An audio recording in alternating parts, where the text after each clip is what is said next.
నమస్తే, welcome to Sakshi education. This is Ram.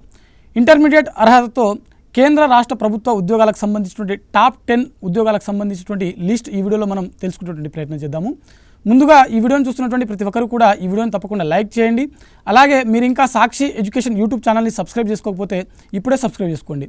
అయితే ఇక్కడ డిగ్రీలు పీజీలు చేసినప్పటికీ కేంద్ర రాష్ట్ర ప్రభుత్వ ఉద్యోగాలకు సంబంధించినటువంటి ఉద్యోగాలు పొందినటువంటి పరిస్థితి, ఫ్యామిలీ సంబంధించినటువంటి ఇబ్బందులు కావచ్చు, కారణం ఏదైనప్పటికీ డిగ్రీలు పీజీలు అయినప్పటికీ ఉద్యోగాలు పొందినటువంటి పరిస్థితి అనమాట. అయితే ఇంటర్మీడియట్ అయిపోయిన తర్వాతనే కేంద్ర రాష్ట్ర ప్రభుత్వ ఉద్యోగాలు, అది కూడా మంచి జీతంతో, అది కూడా మంచి సర్వీస్లో ఉన్నటువంటి ఉద్యోగాలు, అది కూడా మంచి డిపార్ట్మెంట్లలో, అది కూడా ప్రమోషన్స్ ఉన్నటువంటి ఉద్యోగాలు పొందితే ఏ విధంగా ఉంటుంది, వాటి గురించే ఈ వీడియోలో మనం తెలుసుకుంటున్నాము. సో టాప్ 10 ఉద్యోగాలు అనమాట ఇవి, కేంద్రం మరియు రాష్ట్రానికి సంబంధించినటువంటి ఉద్యోగాలు. అయితే ఒక్కొక్కటి మనం చెప్పుకుంటూ పోదాము. వాటికి సంబంధించినటువంటి శాలరీస్ కూడా, మినిమం శాలరీస్ ఏ విధంగా ఉండేటువంటి అవకాశం ఉంది అనే విషయాల గురించి కూడా మనం తెలుసుకునేటువంటి ప్రయత్నం చేద్దాం. అయితే ముందుగా మనము యూపీఎస్సీ కండక్ట్ చేసేటువంటి exams, NDA national defence academy సంబంధించినటువంటి ఉద్యోగాలు, ఇందులో లెఫ్టినెంట్ ఆఫీసర్ సంబంధించినటువంటి ఉద్యోగాలు ఉంటాయి. ఇవి కంప్లీట్గా ఇంటర్మీడియట్ అర్హతతోటే మనకు ఇక్కడ ఎంపిక ప్రక్రియ అనేది జరుగుతుందన్నమాట. అయితే ఇందులో నెలకు జీతం వచ్చేసరికి మనకు, అంటే ట్రైనింగ్ పీరియడ్ కంప్లీట్ అయిపోయిన తర్వాత అభ్యర్థులు ఎవరైతే ఎంపికైనటువంటి అభ్యర్థులు ఉంటారో వీరికి మినిమం 85,000 నుంచి ₹1,00,000 జీతంగా చెల్లించడం జరుగుతుంది. అదేవిధంగా స్టాఫ్ సెలక్షన్ కమిషన్ నుంచి స్టెనోగ్రాఫర్ గ్రేడ్ సి కావచ్చు, గ్రేడ్ డి సంబంధించినటువంటి ఉద్యోగాలు కావచ్చు. అయితే ఈ స్టాఫ్ సెలక్షన్ కమిషన్ నుంచి విడుదలైనటువంటి ఈ గ్రేడ్ సి మరియు గ్రేడ్ డి సంబంధించిన ఉద్యోగాలు ఇంటర్మీడియట్ అర్హతతోటే ఇక్కడ మనకు రిక్రూట్మెంట్ ప్రాసెస్ అనేది జరుగుతుందన్నమాట. ఇందులో కూడా ఎంపికైనటువంటి అభ్యర్థులకు నెలకి 55,000 నుంచి ₹65,000 మినిమం జీతంగా చెల్లించడం జరుగుతుంది. అదేవిధంగా స్టాఫ్ సెలక్షన్ కమిషన్ నుంచి మరో నోటిఫికేషన్ సిహెచ్ఎస్ఎల్, ఈ సిహెచ్ఎస్ఎల్ సంబంధించినటువంటి ఉద్యోగాలు, డేటా ఎంట్రీ సంబంధించినటువంటి ఆపరేటర్ ఉద్యోగాలు, వివిధ కేంద్ర ప్రభుత్వం సంబంధించినటువంటి వివిధ శాఖలకు సంబంధించినటువంటి డేటా ఎంట్రీ సంబంధించిన ఉద్యోగాలు అని చెప్పుకోవచ్చు. వీటికి సంబంధించినటువంటి ఎంపికైనటువంటి అభ్యర్థులకు 42,000 నుంచి ₹50,000 నెలకు మినిమం శాలరీ కింద ఇక్కడ, అంటే స్టార్టింగ్లోనే చెల్లించడం జరుగుతుంది. అదేవిధంగా ఆర్ఆర్బీ నుంచి మనకు ఎన్టీపీసీ అండర్ గ్రాడ్యుయేట్ సంబంధించినటువంటి ఉద్యోగాలు, ఇవి ఇంటర్మీడియట్ అర్హతతోటే ఉంటాయి. ఇవి కంప్లీట్గా ఇక్కడ ఇందులో మనకు టికెట్ క్లర్క్ నుంచి మనకు క్లర్క్ సంబంధించిన ఉద్యోగాలు, అదేవిధంగా రైల్వే గూడ్స్ గార్డ్ సంబంధించిన ఉద్యోగాలు అవన్నీ కూడా ఉంటాయి. ఇందులో కూడా చాలా రకాలు ఉంటాయన్నమాట. మినిమం శాలరీ వచ్చేసరికి 35,000 నుంచి ₹45,000 వరకు జీతంగా చెల్లించడం జరుగుతుంది.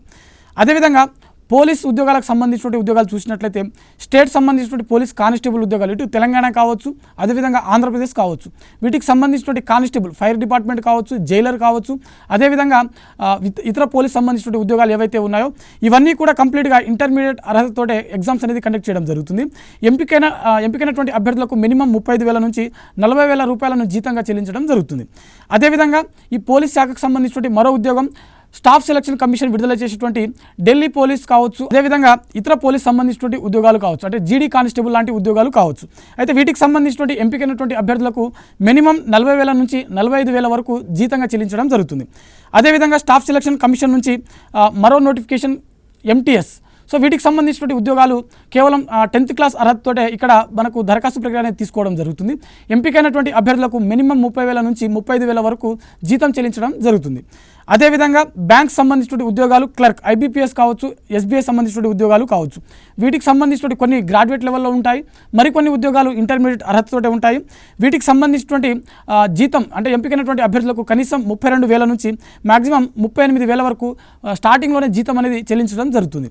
అదేవిధంగా ఇంటెలిజెన్స్ బ్యూరో, ఐబీకి సంబంధించినటువంటి ఉద్యోగాలు, ఇవి కేంద్ర హోంశాఖ ఆధ్వర్యంలో జరిగేటువంటి నోటిఫికేషన్స్ అనమాట. అంటే రిక్రూట్మెంట్ ప్రాసెస్ కంప్లీట్గా కేంద్ర హోంశాఖ ఆధ్వర్యంలో జరుగుతాయన్నమాట. సో వీటికి సంబంధించినటువంటి ఇంటర్మీడియట్ అర్హతతో సెక్యూరిటీ అసిస్టెంట్ సంబంధించినటువంటి ఉద్యోగాలు ఉంటాయి. వీటికి సంబంధించినటువంటి ఎంపికైనటువంటి అభ్యర్థులకు కనీసం 35,000 నుంచి మ్యాక్సిమం 42,000 వరకు స్టార్టింగ్లోనే జీతం అనేది పొందడం జరుగుతుంది. అదేవిధంగా పోస్టల్ సంబంధించిన డిపార్ట్మెంట్ సంబంధించిన ఉద్యోగాలు, ఈ పోస్ట్ ఆఫీస్లో మనకు పోస్టల్ అసిస్టెంట్, అదేవిధంగా ఎస్ఏ సంబంధించిన ఉద్యోగాలు ఉంటాయి. వీటికి సంబంధించినటువంటి అర్హతలు ఇంటర్మీడియట్ తోటే ఉంటాయి. ఎంపికైనటువంటి అభ్యర్థులకు 40,000 నుంచి ₹45,000 వరకు స్టార్టింగ్లోనే జీతం చెల్లించడం జరుగుతుంది. అదేవిధంగా హైకోర్టు సంబంధించినటువంటి ఉద్యోగాలు, ఎవ్రీ ఇయర్ అనేది మనకు హైకోర్టులో టైపిస్ట్ మరియు కాపీస్ట్ సంబంధించినటువంటి ఉద్యోగాలు ఉంటాయి. వీటికి సంబంధించినటువంటి దరఖాస్తు ప్రక్రియ కేవలం ఇంటర్మీడియట్ అర్హతతోటే ఉంటుంది.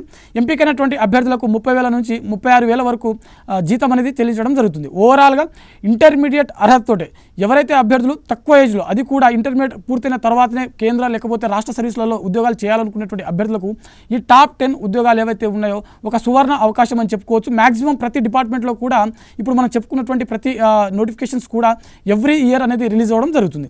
సో ఓవరాల్గా ఇంటర్మీడియట్ అర్హతతోటి టాప్ 10 ప్రభుత్వ అంటే కేంద్ర కావచ్చు రాష్ట్ర సంబంధించిన ప్రభుత్వ ఉద్యోగాలకు సంబంధించిన జాబితాను ఈ వీడియోలో తెలుసుకోవడం జరిగింది. మరిన్ని జాబ్ అప్డేట్స్ కోసం చూస్తూనే ఉండండి Sakshi education. Thanks for watching. Thank you all.